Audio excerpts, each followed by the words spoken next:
Hola, hola, bienvenidos a una nueva edición de Lee conmigo la Biblia. Hoy, domingo 25 de julio del 2021, nuestro programa es el número 206. Estamos celebrando y disfrutando de unos hermosos días muy cálidos por este invierno en el continente americano, en el sur del continente americano, y realmente se agradece después de tanto frío.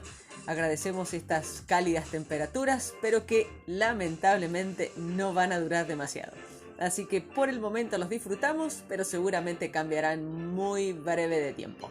Iniciamos, como lo hacemos siempre, con nuestro devocional del día de hoy. ¿Nos acompañan?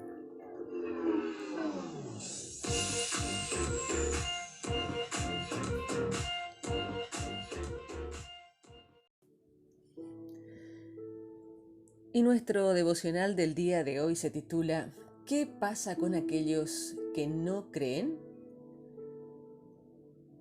Al tener un encuentro con Jesucristo, esto cambia nuestras vidas totalmente. Comprendemos que morimos a nosotros mismos y experimentamos su amor. Sabemos que Dios es real y conocemos las extraordinarias bendiciones de una relación con Jesús.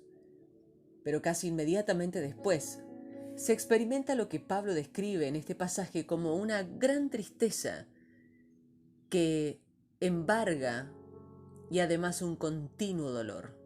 Esto lo dice en Romanos capítulo 9, verso 2.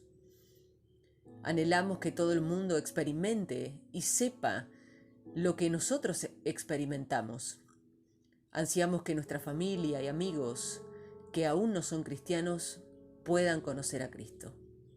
El apóstol Pablo se preocupó con tal pasión por su propio pueblo que estaba dispuesto a ser separado de Dios y del pueblo que amaba, para que por ello se salvaran. Pablo asegura, desearía yo mismo ser maldecido y separado de Cristo, una definición de ir al infierno, por el bien de mis hermanos, los de mi propia raza, el pueblo de Israel. Sin embargo, al mismo tiempo Pablo confiaba en que Dios tenía toda la situación bajo control. Dios es soberano, gobierna y reina en su universo. ¿Cómo podemos equilibrar esta angustia y pasión por los que amamos con una confianza en la suprema soberanía de Dios? El Salmo 89, en sus últimos versículos, nos enseña a dar gracias a Dios por su gobierno y su reinado. No sabemos las respuestas a todas las preguntas, pero sí sabemos que Dios tiene el control de su universo, pues este es el mundo de Dios. Él te ama y puedes confiarle no solo tu futuro, sino también aquello que le sucederá a todos los demás. Tuyo es el cielo y tuya la tierra, tú fundaste el mundo y todo lo que contiene, dice el verso 11. No solo creó el mundo, sino que también continúa actuando en la historia. Tú gobiernas sobre el mar embravecido. Tu brazo es capaz de grandes proezas, tu fuerte mano exaltada tu diestra. Ahora bien sabemos que Dios dispone todas las cosas para bien de quienes lo aman, los que han sido llamados de acuerdo con sus propósitos, como dice Romanos 8:28. El libro de Romanos en su capítulo 9 nos enseña: confía en la misericordia y en su compasión. Eso no es justo. Es el clamor no solo de niños, sino también de muchos adultos respecto a la fe cristiana. Después de haber llegado a la cumbre de la epístola, al final del capítulo 8, Pablo vuelve a reflexionar sobre la raza de Israel en los capítulos 9 al 11. Para él no era convertirse del judaísmo al cristianismo. Más bien, pensaba que convertirse en cristiano era parte del cumplimiento de ser un verdadero israelita y un verdadero hijo de Abraham. Para Pablo aquello era algo tremendamente personal. Llama a Israel mi propia raza, refiriéndose no a los cristianos, sino a los judíos. Ellos eran su familia. Había crecido con ellos. Asegura que sufre gran tristeza y le embarga de continuo el dolor. Algunos sugieren que después de que alguien se convierte en cristiano no hay más tristeza en la vida. Pero para Pablo, con aquel gran gozo también vino una gran tristeza y dolor. Es extraña la paradoja. Puedes sentir también ese gran dolor por los miembros de tu familia, amigos, que parecen estar fuera del reino, o puedes sentirlo cuando la gente rechaza a Jesús. Pablo se preocupó tanto por la salvación de aquellos que estaba dispuesto no solo a morir por ellos, sino también a ser maldecido y separado de Cristo, lo cual era lo que más aterrorizaba a Pablo. Moisés expresó una oración similar cuando oró por el pueblo que había pecado contra Dios. Yo te ruego que les perdone su pecado. Pero si no vas a perdonarlos, bórrame del libro que has escrito. Esto se encuentra en Éxodo capítulo 32, verso 32. Dios no aceptaría ni el ofrecimiento ni el sacrificio de Moisés, ni tampoco el de Pablo, porque sus vidas no podrían expiar los pecados del pueblo. Solo la vida del único sin pecado, Jesús, podía expiarlos. Jesús estuvo dispuesto a ser maldecido y separado, como dice Romanos capítulo 9, verso 3, por nosotros. No solo estuvo dispuesto, pues su sacrificio fue aceptado y eficaz, no hay nada que podamos añadirle. Sin embargo, para sorpresa y tristeza de Pablo, se da cuenta de que la mayoría de su propio pueblo ha rechazado aquel don extraordinario de redención y perdón. Dios les ha ofrecido, a ellos y a nosotros, todo, y sin embargo, pueden y podemos optar por rechazarlo. Lo que es aún más triste para Pablo es que son el pueblo elegido de Dios. El Señor en su soberanía había escogido al pueblo de Israel. De ellos son la adopción como hijos, la gloria divina, los pactos, la ley, el privilegio de adorar a Dios y el de contar con sus promesas. De ellos son los patriarcas y de ellos, según la naturaleza humana, nació Cristo, quien es Dios sobre todas las cosas. Alabado sea por siempre. Con aquel antecedente, Pablo se enfrenta a la pregunta candente que lo tuvo atormentado durante su ministerio. ¿La promesa de Dios falló? La respuesta es no, no lo hizo. ¿Cuál es entonces la explicación? Su primera respuesta fue decir, en efecto, ¿te has dado cuenta de que Dios nunca hizo promesas a todos los descendientes de Abraham? Luego, presenta dos ilustraciones, una de Isaac en comparación con su hermano y la otra de Jacob comparado con Saúl. En ambos casos, la promesa fue dada a uno de ellos y no al otro. ¿Es esto justo? ¿Acaso Dios es injusto? La respuesta es que si alguien dice que Dios es injusto, es porque no conoce a Dios. La doctrina de la elección está basada en la misericordia de Dios. Los versos 15 y 16 dicen, tendré misericordia de quien yo quiera y mostraré compasión con quien yo quiera. Por lo tanto, Dios es quien decide tener misericordia, no depende de nuestro deseo ni de nuestro esfuerzo. Las palabras misericordia y compasión aparecen 4 veces aquí. Puedes confiar en Dios sobre tu futuro y el que de aquellos a quienes amas. Él tiene el control último y es su responsabilidad soberana. La Biblia no va más allá en responder preguntas. Nos habla de la gran compasión de Dios y de su justicia. Nos enseña tanto a elegir como a tener libre albedrío. El libre albedrío significa que somos responsables de nuestras propias elecciones.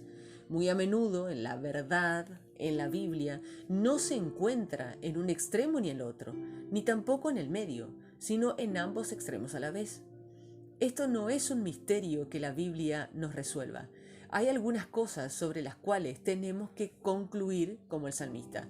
Semejante conocimiento es demasiado maravilloso para mí. Es tan elevado que no puedo entenderlo.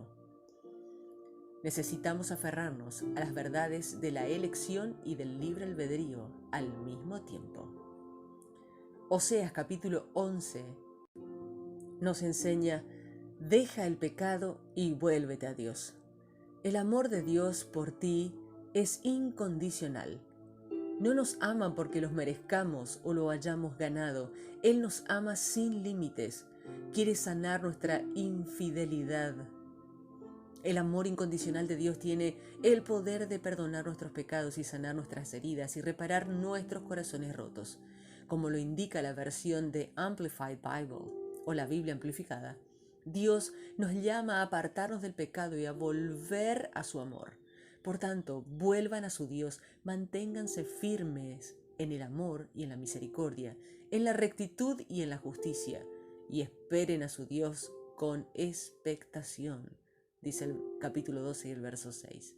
Esto resume el mensaje de Oseas. Dios llama a su pueblo al arrepentimiento y promete: yo corregiré su rebeldía y los amaré de pura gracia, lo haré florecer, tu fruto procede de mí. Los pecados de Israel no eran muy diferentes a los pecados del siglo XXI. Por ejemplo, había fraude en la ciudad. La gente se comportaba como astutos comerciantes que venden con balanzas fraudulentas. Les encanta estafar. La gente buscaba la seguridad en sus finanzas. Efraín dice con jactancia: ¿cómo me he enriquecido? He amasado una gran fortuna en todas mis ganancias. No encontrarán que haya pecado en algo. Cuando Dios bendice, nos sentimos satisfechos. Cuando estamos satisfechos, nos enorgullecemos y luego nos olvidamos de Dios. Vemos este ciclo en nuestra nación y en nuestras propias vidas. Les di de comer y quedaron saciados. Y una vez satisfechos, se volvieron arrogantes y se olvidaron de mí, dice el versículo 6. A pesar de sus pecados, Dios le prometió redención. ¿Habré de rescatarlos del poder del sepulcro? ¿Los redimiré de la muerte? ¿Dónde está, oh muerte, tus plagas? ¿Dónde está, oh sepulcro, tu destrucción? Como lo dice también Corintios en su capítulo 15, verso 55, la muerte ha perdido su poder sobre nuestras vidas a través de Jesús. Cuando nos volvemos a Dios, Él nos promete que floreceremos y echaremos renuevos y que nuestro fruto procederá de Dios. Iniciamos nuestra lectura del día de hoy en el libro de Salmos, capítulo 89, versos 9 al 13. Tú controlas el poderoso mar y calmas las fuertes olas. Tú venciste a Rahab, con tu poder desparramaste a tus enemigos. Todo lo que hay en el cielo y en la tierra te pertenecen. Estableciste el mundo y todo lo que hay en él. Tú creaste el norte y el sur. El monte Tabor y el monte Hermón alaban tu nombre. Tu brazo es poderoso, tu diestra es fuerte, tu mano muestra la victoria. Romanos, capítulo 9, versos 1 al 21. Soy seguidor de Cristo. El Espíritu Santo guía mi conciencia y me dice que no estoy mintiendo. Digo la verdad. Tengo una gran tristeza y llevo siempre un gran dolor en el corazón. Espero que puedan ayudar a mis compatriotas, que son mi propia raza. Incluso estaría dispuesto a recibir una maldición y correr el riesgo de ser separado de Cristo, si eso sirviera para ayudarlos. Ellos son el pueblo de Israel, son los hijos que Dios eligió. Les mostró su gloria cuando recibieron los pactos que hizo con su pueblo. Dios les dio la ley, la adoración en el templo y sus promesas. Sus antepasados son los patriarcas. Desde ellos desciende físicamente el Mesías, quien es Dios sobre todos. Bendito para siempre, así sea. Como dije, ellos me dan mucha tristeza. Pero eso no quiere decir que la promesa que Dios les hizo haya fallado. Lo que pasa es que no todos son los descendientes de Israel, son el verdadero Israel. Ni todos son verdaderos hijos de Abraham por ser sus descendientes. Como dijo Dios, tu descendencia será trazada solo a través de Isaac. O sea, que no todos los descendientes físicos de Abraham son hijos de Dios. Son verdaderos hijos de Dios, los que son hijos de Dios de acuerdo con la promesa que Dios le hizo a Abraham. Cuando le prometió: el año que viene yo volveré y Sara tendrá un hijo. Y eso no es todo. Rebeca también tendría hijos. Esos hijos fueron los hijos de nuestro antepasado Isaac. Antes del nacimiento de los niños, Dios anunció a Rebeca, el hijo mayor va a ser siervo del menor. Lo dijo así para demostrar que ese era su plan. Dios eligió a ese niño para demostrar que Él elige a quien Él quiere y su elección no dependió de los niños, de lo que los niños hubieran hecho. Entonces, ¿qué podemos decir en cuanto a esto? ¿Que Dios es injusto? Claro que no. Dios dijo a Moisés, tendré compasión y piedad de quien yo quiera. Así que Dios decide de quién va a tener compasión. Su decisión no depende de lo que la gente quiera o se afane por hacer. En las Escrituras Dios dice al faraón, te elevé al puesto de rey para mostrar mi poder en tu vida y para darme a conocer a toda la tierra. Entonces Dios tiene compasión de quien Él quiere tenerla y también es duro con quien Él quiere serlo. Así que, si alguno me preguntara, si nadie puede resistirse a lo que Dios quiere, ¿por qué entonces Dios nos echa la culpa? Hombre, no salgas con esas. Solo eres un ser humano y no tienes derecho a pedirles cuentas a Dios. La olla de barro no le puede decir al que la hizo, ¿por qué me hiciste así? El alfarero tiene el derecho a decidir qué quiere hacer con el barro y puede hacer del mismo barro un fino jarrón o una jarra ordinaria. Oseas, capítulo 11, verso 12. Efraín me rodeó de engaños, Israel se rebeló contra mí, pero Judá aún está con Dios y aún es fiel con los santos. Oseas, capítulo 12. Efraín malgasta su tiempo, persigue el viento todo el día, cada vez miente más y roba más. Ha hecho pactos con Asiria y envía su aceite a Egipto. El Señor tiene algo en contra de Judá, castigará a Jacob como merece y le pagará según sus obras. Desde que estaba en el vientre de su mamá, Jacob empezó a engañar a su hermano. Siendo adulto se enfrentó a Dios, luchó con un ángel y le ganó. Lloró y le pidió un favor. Encontró a Dios en Betel y le habló. El Señor Dios Todopoderoso, quien le habló, su nombre es Yahweh. Y tú, vuélvete a Dios. Ten fiel amor, sé justo, confía como siempre en Él. A Canaán le encanta engañar a la gente. Usa balanzas que han sido alteradas. Efraín dijo, yo soy rico, he encontrado un tesoro, nadie se enterará de mis crímenes, nadie conocerá mis pecados. Pero yo he sido el Señor tu Dios desde que vivías en Egipto. Haré que vivas en carpas en el desierto, como en la época de la carpa sagrada. Les hablé a los profetas y muchas veces les di a conocer mi voluntad por medio de visiones. Por medio de los profetas conté historias para enseñar mis lecciones a la gente. Pero la gente de Galad ha pecado y en Gilgal son mucho peor. Sacrifican toros y construyen muchísimos altares como hileras de rocas cerca de los campos de cultivo. Jacob huyó a Aram. Allí Israel trabajó para conseguir una esposa, cuidó ovejas para conseguir otra. Por medio de un profeta el Señor le sacó a Israel de Egipto y por medio de un profeta lo protegió. Pero Efraín hizo que él se enojara. El Señor lo castigará y le hará pagar por la maldad que hizo. Oseas capítulo 13. Efraín se hizo a sí mismo muy importante en Israel. Cuando hablaba todos temblaban de miedo, pero Efraín pecó adorando a Baal y por eso murió. Ahora continúan pecando fabricando ídolos. Construyen las mejores imágenes que pueden hacer. Son trabajos hechos por los mejores artesanos. Les hablan a esas estatuas y besan a los becerros. Por eso serán como nubes del amanecer y como rocío que desaparecen rápidamente. Será como una paja que arrastra el viento en los lugares donde se trilla el grano, como humo que sale de la chimenea y desaparece. Yo he sido el Señor tu Dios desde que vivías en Egipto. No conociste otro Dios que no fuera yo. Yo era tu único Salvador, te conocí en el desierto, en esa tierra seca, mientras los guié y los alimenté. Tuvieron mucho que comer, pero se volvieron arrogantes y se olvidaron de mí. Así que seré como un león con ellos, seré como un leopardo en el camino de Asiria. Los atacaré como un oso enfurecido, los destrozaré su pecho, les devoraré como un león, los destrozaré como un animal salvaje destroza su presa. Israel, te destruiré porque te pusiste en contra mía, te pusiste en contra de quien te ayudó. ¿Dónde está tu rey?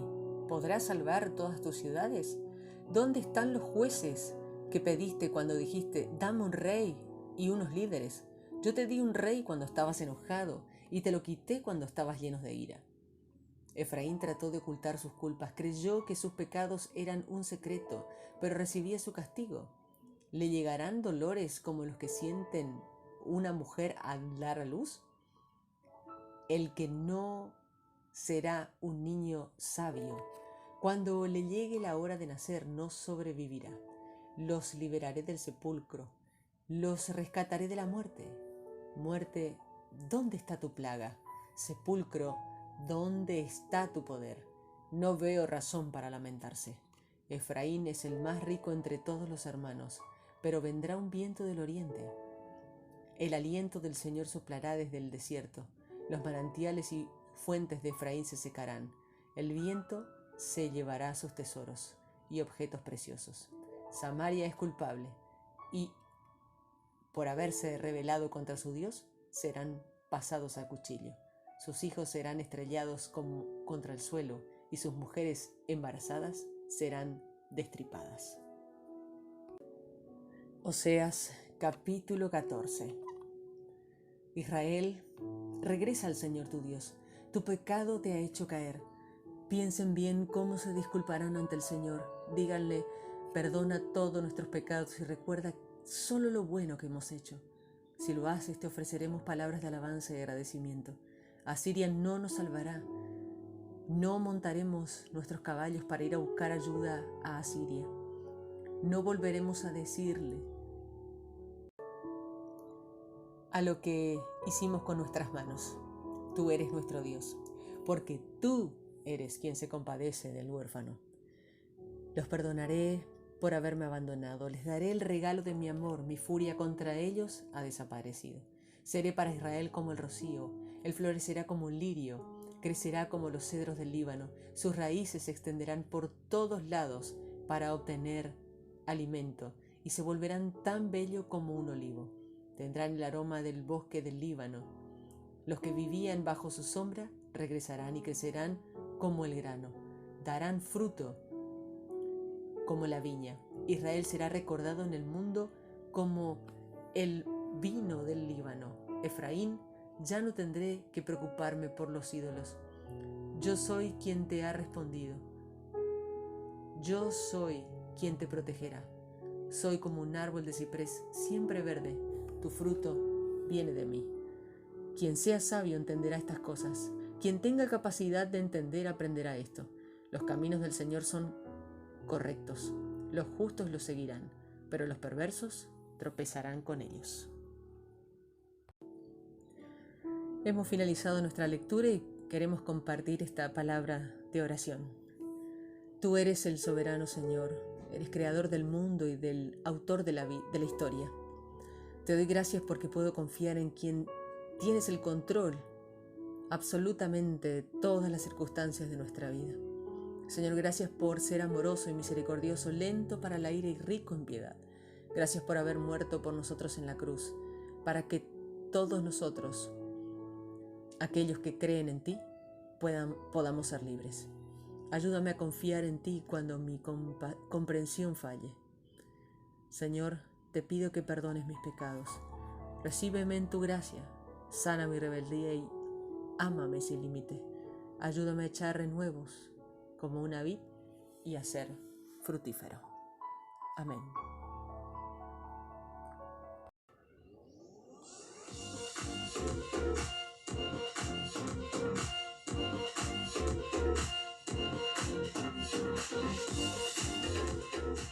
Punto final para nuestra edición del día de hoy, domingo 25 de julio del 2021.